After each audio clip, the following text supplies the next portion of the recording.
വൈഗ കൊലക്കേസിൽ അച്ഛൻ സനു മോഹൻ കുറ്റക്കാരനെന്ന് കോടതി വിധിച്ചു എന്നുള്ളതാണ്. കുറ്റങ്ങളെല്ലാം നിലനിൽക്കും എന്നുള്ളതാണ് കോടതിയുടെ നിരീക്ഷണം. ഉച്ചയ്ക്ക് ശേഷം ശിക്ഷയുമായി ബന്ധപ്പെട്ട വാദം കേൾക്കുന്നുണ്ട്.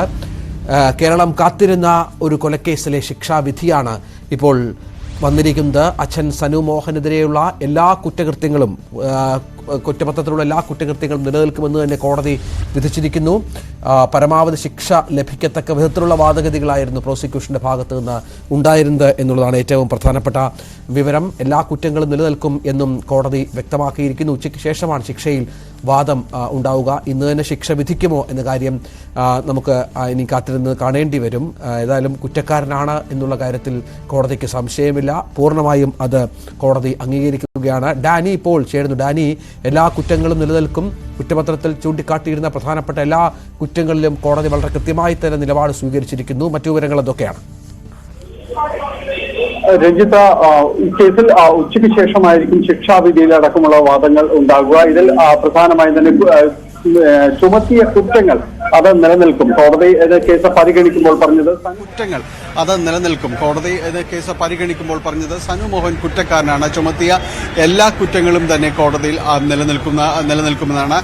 പ്രധാനമായും തന്നെ IPC പ്രകാരമുള്ള 3 വകുപ്പുകൾ. ഇതിൽ കൊലപാതകം, മദ്യം കൊലപ്പെടുത്തണമെന്ന ഉദ്ദേശത്തോടുകൂടി മദ്യം നൽകുക, അതോടൊപ്പം തന്നെ തെളിവ് നശിപ്പിക്കുക തുടങ്ങിയ 3 വകുപ്പുകളും ജുവനൈൽ ജസ്റ്റിസ് ആക്ട് പ്രകാരമുള്ള 75, 77 വകുപ്പുകളും ഇതിൽ ഉൾപ്പെടും. അങ്ങനെ ചുമത്തിയ 5 വകുപ്പുകൾ പ്രകാരവും പ്രതി സനു മോഹൻ കേസിലെ ഏക പ്രതിയാണ്. സനു മോഹൻ കുറ്റക്കാരനാണെന്ന് കോടതി കണ്ടെത്തിയിരിക്കുന്നു. ഇയാൾക്കുള്ള ശിക്ഷയിലുള്ള വാദം അതെന്തെങ്കിലും ബോധിപ്പിക്കാനുണ്ടോ എന്ന് കോടതി പ്രതിഭാഗത്തോട് ചോദിച്ചു. അങ്ങനെ ഉണ്ടെങ്കിൽ അത് ഉച്ചയ്ക്ക് ശേഷം കോടതിയെ ബോധിപ്പിക്കാം. അതിനുശേഷം ശിക്ഷാവിധിയിലേക്ക് കടക്കാമെന്നാണ് കോടതി പറഞ്ഞിരിക്കുന്നത്. എന്തായാലും ഈ സ്വന്തം കുട്ടിയെ തന്നെ കൊലപ്പെടുത്തിയ കേസിൽ പിതാവ് സനു മോഹൻ കുറ്റക്കാരനാണെന്ന് കോടതി കണ്ടെത്തിയിരിക്കുന്നു. 2021 നടന്ന സംഭവമാണ്. അതിനുശേഷം നടന്ന വാദങ്ങൾ. ഇതിനൊടുവിൽ സ്ത്രീകൾക്കും കുട്ടികൾക്കുമെതിരെയായുള്ള കേസുകൾ പരിഗണിക്കുന്ന അതിവേഗ കോടതിയാണ് ഇന്നപ്പോൾ വാദം പൂർത്തീകരിച്ച ശേഷം ഇത് പ്രതി കുറ്റക്കാരനാണ് എന്ന് കോടതി ബോധ്യപ്പെട്ടിരിക്കുന്നു. കോടതി കണ്ടെത്തിയിരിക്കുന്നു.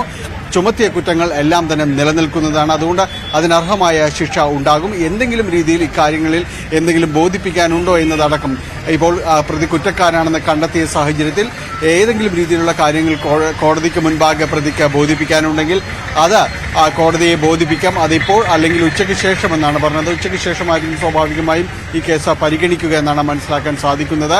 ഇതിനുശേഷം ഇയാൾക്കുള്ള ശിക്ഷാ പ്രഖ്യാപനമുണ്ടാകുമെന്നാണ് പ്രതീക്ഷിക്കുന്നത്.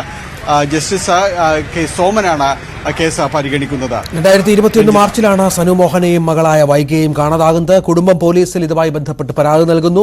ആലപ്പുഴയിലെ ഭാര്യ വീട്ടിൽ നിന്നും ബന്ധുവിന്റെ വീട്ടിലേക്ക് എന്ന് പറഞ്ഞാണ് സനു മോഹൻ വൈഗയുമായി ഇറങ്ങുന്നത്. മാർച്ച് 22-ന് പിറ്റേ ദിവസം മുട്ടാർപ്പുഴയിൽ വൈഗയുടെ മൃതദേഹം കണ്ടെത്തുന്നു. സനു മോഹനും പുഴയിൽ ചാടി ആത്മഹത്യ ചെയ്തു എന്നുള്ള ധാരണയിലായിരുന്നു. 2 ദിവസം ആ ധാരണയിൽ തിരച്ചിൽ നടത്തി. അതിനുശേഷം പക്ഷേ ഇയാളെ വീണ്ടും CCTV ദൃശ്യങ്ങൾ കേന്ദ്രീകരിച്ച് നടത്തിയ അന്വേഷണത്തിൽ 1 മാസത്തിന് ശേഷം ഇയാളെ കർണാടകയിലെ കാർവാറിൽ വെച്ച് പോലീസിന്റെ പിടിയിലാവുകയാണ് ഇയാൾ ചെയ്തത്. സാമ്പത്തിക പ്രശ്നങ്ങളുണ്ടായിരുന്നു ഇയാൾക്ക് എന്നുള്ളതാണ് പോലീസിൽ ലഭിച്ച വിവരം. മകളെ കൊന്ന് നാട് വിടുകയായിരുന്നു എന്നുള്ളതാണ് പ്രധാനപ്പെട്ട വിവരം. സംഭവം നടന്ന 81-ാം ദിവസം തന്നെ അന്വേഷണ സംഘം കുറ്റപത്രം സമർപ്പിച്ചു. 1200 പേജുള്ള കുറ്റപത്രത്തിൽ 300 പേരുടെ സാക്ഷിമൊഴികൾ ഉണ്ടായിരുന്നു. ഇതിൽ 97 പേരെ പ്രോസിക്യൂഷൻ വിസ്തരിച്ചു. വിചാരണാവേളയിൽ അതിവൈകാരികമായി പ്രതികരിച്ച സനു മോഹൻ കുറ്റം കോടതിയിൽ തുറന്ന് സമ്മതിക്കുകയായിരുന്നു.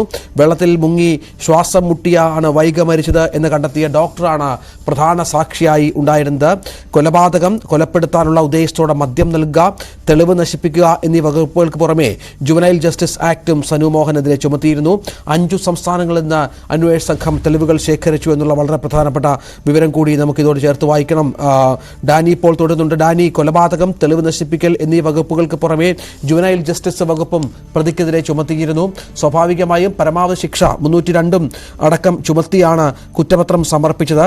സ്വാഭാവികമായും പരമാവധി ശിക്ഷ വേണം എന്നുള്ള വാദത്തിലായിരിക്കും പ്രോസിക്യൂഷൻ ഉണ്ടാവുക, അല്ലേ? തീർച്ചയായും പ്രതിക്ക് പരമാവധി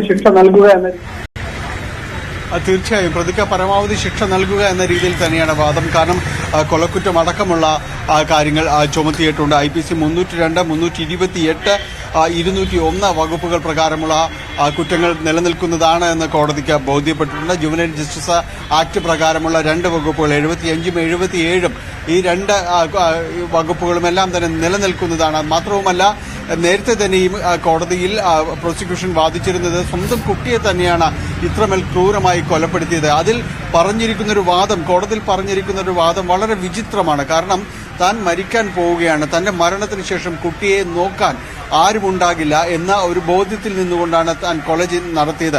ആദ്യം കുട്ടിയെ കൊലപ്പെടുത്തുകയായിരുന്നു, ഇതിനുശേഷം ഇയാൾ ഇവിടെ നിന്ന് കടന്നു കളയുകയായിരുന്നു. അതിൽ താൻ ആത്മഹത്യ ചെയ്തു എന്നൊരു പ്രതീതി ഉണ്ടാക്കിക്കൊണ്ട് കടന്നു കളയുക തന്നെയായിരുന്നു ഉദ്ദേശം. അപ്പോഴും ഈ കുട്ടി എന്തിന് കൊലപ്പെടുത്തി എന്നൊരു വലിയ ചോദ്യം ബാക്കി നിൽക്കുന്നുണ്ട്.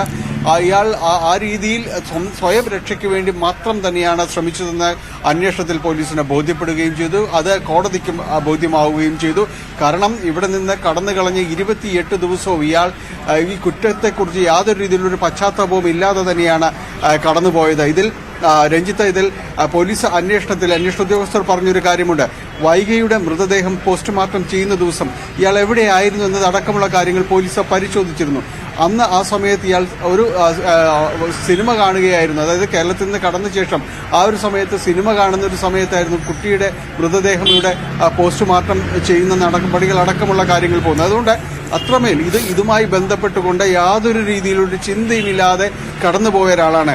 സ്വന്തം കുട്ടിയെ പോലും കൊന്നുകളഞ്ഞ് തന്റെ രക്ഷയ്ക്ക് വേണ്ടി, തന്റെ കടബാധ്യത, അത്തരം കാര്യങ്ങൾ മറക്കുന്നതിന് വേണ്ടി ഒരു സൈക്കോയെ പോലെ തന്നെ ജീവിച്ചു പോകുന്ന ഒരു രീതിയിലായിരുന്നു ഇയാൾ പെരുമാറിയിരുന്നത്. ആ കടബാധ്യതകൾ പരിഹരിക്കുന്നതിന് വേണ്ടിയുള്ള ശ്രമങ്ങളല്ല, പകരം അതിൽ നിന്ന് രക്ഷപ്പെടാൻ സ്വന്തം കുട്ടിയുടെ കൊലപാതകം പോലും അതിനെ മറയാക്കിക്കൊണ്ട് മുന്നോട്ട് പോകുവാനുള്ള ശ്രമമാണ് നടത്തിയത്. അതുകൊണ്ട് പരമാവധി ശിക്ഷ നൽകുക എന്ന് തന്നെയാണ് പ്രോസിക്യൂഷൻ കോടതിയിൽ ഈ വാദങ്ങളിലെല്ലാം തന്നെയും ഉന്നയിച്ചത്. 10 വയസ്സ് മാത്രം പ്രായമുണ്ടായിരുന്നൊരു കുട്ടിയായിരുന്നു. അവരെ അമ്മയുടെ അടുത്ത് നിന്ന് തിരിച്ചു കൊണ്ടുവരുമ്പോൾ, അവരെ കുടുംബ വീട്ടിൽ നിന്ന് തിരിച്ചു കൊണ്ടുവരുമ്പോൾ വഴിയിൽ വെച്ച് തന്നെ മദ്യം കൊടുത്തുകൊണ്ട് തന്നെ അതിന്റെ ബോധം കെടുത്തുന്നു. അതുകൊണ്ട് തന്നെ കൊല ചെയ്യുവാനുള്ള ഒരു ഉദ്ദേശം അത് നേരത്തെ തന്നെ കൃത്യമായ ഒരു പ്ലാനിങ്ങോടുകൂടി തന്നെ ഇയാൾ നടപ്പാക്കിയിരുന്നു. വീട്ടിലെത്തുമ്പോഴേക്കും ആ കുരുന്നിന്റെ ബോധമടക്കം നഷ്ടപ്പെട്ടിരുന്നു. തുടർന്നാണ് ബെഡ്ഷീറ്റ് കൊണ്ട് മുഖം അമർത്തി മൂടുകയും എല്ലാം തന്നെ ചെയ്തത്. ഈ കുട്ടിയുടെ വായിൽ നിന്ന് ഒഴുകിയ ചോര അത് ബെഡ്ഷീറ്റിലടക്കം പതിഞ്ഞിരുന്നു. ഇത് ലിഫ്റ്റിലേക്ക് അടക്കം കൊണ്ടുപോകുമ്പോൾ വളരെ ശ്രദ്ധപൂർവ്വം തന്നെ അത് മറ്റുള്ളവരുടെ ദൃഷ്ടിയിൽപ്പെടാതെ തന്നെ ഇയാൾ അത് കൊണ്ടുപോകാനായിട്ട് സാധിച്ചിരുന്നു. മൂട്ടാർ പുഴയിൽ ഉപേക്ഷിച്ച ശേഷം കടന്നു കളയുന്നു. നീണ്ട 28 ദിവസങ്ങൾ പോലീസ് ഇയാൾക്ക് പിറകെ തന്നെ ഉണ്ടായിരുന്നു. ഇയാൾ ഇവിടെ നിന്ന് കടന്നു കളയുമ്പോൾ ആദ്യഘട്ടത്തിൽ പോലീസും കരുതിയിരുന്നത് കടബാധ്യത മൂലം ഇയാളുടെ അന്വേഷിക്കുമ്പോൾ ഇയാളുടെ പേരിൽ നിരവധിയായ കടബാധ്യതകളുണ്ട്. പൂനെയിലടക്കം ബിസിനസ് ചെയ്യുമ്പോൾ കോടികളുടെ കടബാധ്യത ഉണ്ടായിരുന്നു. അന്ന് പോലീസ് പിടികൂടുകയും ചെയ്തു. അവിടെ നിന്ന് വളരെ തന്ത്രപൂർവ്വം രക്ഷപ്പെടുകയായിരുന്നു. പിന്നീടാണ് കേരളത്തിലേക്ക് എത്തുകയും എല്ലാം തന്നെ ചെയ്തും ആ കേസിൽ നിന്ന് മാറി ജീവിക്കുകയുമായിരുന്നു. പക്ഷേ വീണ്ടും ഇയാളുടെ ഈ ജീവിതശൈലി വീണ്ടും കടങ്ങളിലേക്ക് തന്നെ കൊണ്ടെത്തിക്കുകയും ചെയ്തു. ഇവിടെ നിന്ന് കടന്നു കളഞ്ഞതിനു ശേഷം കിട്ടിയ കയ്യിലുണ്ടായിരുന്ന പണമത്രയും വീണ്ടും ദൂർത്തനെ പോലെ തന്നെ ജീവിതം തുടരുകയായിരുന്നു. മദ്യശാലകളിലും ചൂതാട്ട കേന്ദ്രങ്ങളിലും എല്ലാം തന്നെ ആഘോഷിച്ച് മുന്നോട്ട് പോവുകയായിരുന്നു.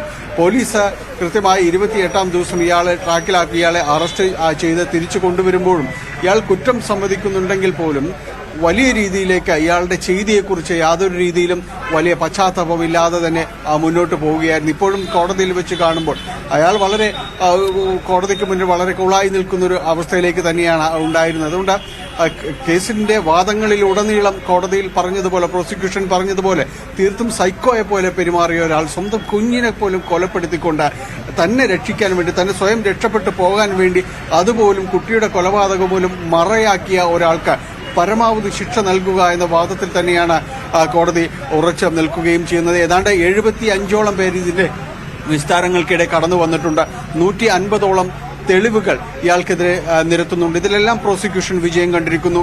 5ഓളം വകുപ്പുകൾ ചുമത്തിയിൽ ഒന്നിൽ പോലും ഇയാളെ വെറുതെ വിടുന്നില്ല. എല്ലാം തന്നെ കുറ്റവാളി എന്ന കോടതിക്ക് ബോധ്യപ്പെടുകയും ചെയ്തിട്ടുണ്ടായെന്ന് പ്രത്യേക കോടതി ജഡ്ജി കെ സോമൻ പറയുകയും ചെയ്തു. അതുകൊണ്ടാണ് ഇതിൽ ഏതെങ്കിലും രീതിയിലുള്ള വാദങ്ങൾ, ഏതെങ്കിലും രീതിയിൽ ബോധിപ്പിക്കാൻ കാര്യങ്ങളുണ്ടോ എന്ന് കോടതി ചോദിച്ചത്. അങ്ങനെയെന്നുണ്ടെങ്കിൽ ഉച്ചയ്ക്ക് ശേഷം കോടതി അത് പരിഗണിക്കുകയും ചെയ്യും.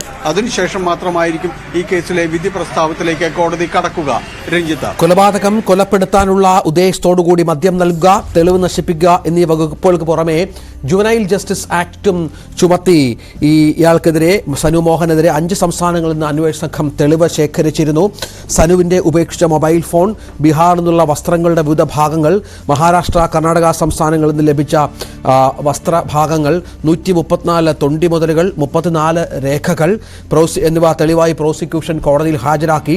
വിചാരണ വേളയിൽ സാക്ഷികളൊന്നും കൂറുമാറാതിരുന്നതും പ്രോസിക്യൂഷന് ഏറെ സഹായകരമായി എന്നുള്ളതാണ്. വധശിക്ഷയോ ജീവിതാവസാനം വരെ തടവോ ലഭിക്കുമെന്നുള്ള പ്രതീക്ഷ പ്രോസിക്യൂഷൻ നേരത്തെ പങ്കുവെക്കുന്നുണ്ടായിരുന്നു. കാരണം അത്ര വിദഗ്ധമായി ഒരു തെളിവും അവശേഷിപ്പിക്കാതെ ഒരു പഴുത് ഈ പറഞ്ഞ എല്ലാ തെളിവുകളും ഹാജരാക്കി ഒരു പഴുത് പോലും ഇല്ലാതെയാണ് ഈ കേസിൽ വളരെ കൃത്യമായി തന്നെ കുറ്റപത്രം സമർപ്പിക്കുകയും വാദഗതികൾ പ്രോസിക്യൂഷൻ കൃത്യമായി തന്നെ കോടതിയിൽ ബോധിപ്പിക്കുകയും ചെയ്തത് എന്നുള്ളത് പ്രധാനപ്പെട്ട ഒന്നാണ്.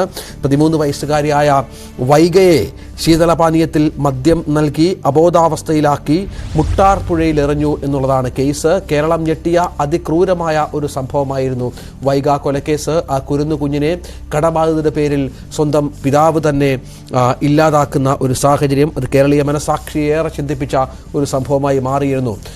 സനു മോഹൻ ആണ് പിതാവ്, കുറ്റക്കാരനായ സനു മോഹൻ. ഇയാൾക്ക് പരമാവധി ശിക്ഷ ലഭിക്കുമെന്നുള്ള പ്രതീക്ഷയിൽ തന്നെയാണ് പ്രോസിക്യൂഷൻ